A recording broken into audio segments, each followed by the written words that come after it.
Hello বন্ধুরা, কেমন আছো সবাই? আমার মিনি ব্লগে তোমাদেরকে অনেক ওয়েলকাম জানাই। তো দেখো, কদিন আগেই চলে গেছিলাম পার্লারে। আমার চুলগুলোর কি অবস্থা দেখো, পুরো উস্কো খুস্কো রুক্ষ।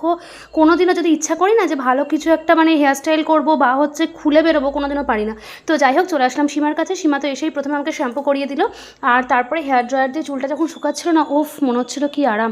আর এই টাইমে দেখো এমন করে চুলটা মানে ওরা ক্লিপ দিয়ে আটকেছিল, আমার তো মনে হচ্ছিলো ছোট্টবেলায় মা যেরকম দুটো করে ঝুঁটি করে দিত স্কুলে যাওয়ার সময়, পুরো সেই রকম লাগছিল।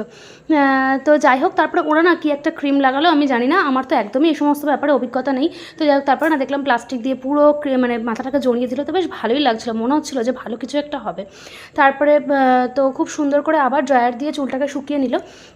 তো ও আমাকে অনেকদিন ধরেই বলছিল, কিন্তু আমি ঠিক মতন মানে কী বলবো, ভয় পাচ্ছিলাম করাতে আর কি চুলে কিছু, কারণ আমার চুলটা এমনিতেই পাতলা। কিন্তু সত্যি বলছি, রেজাল্টটা যে এত ভালো হবে আমি ভাবতেও পারিনি। তো খুবই সুন্দর হয়েছে।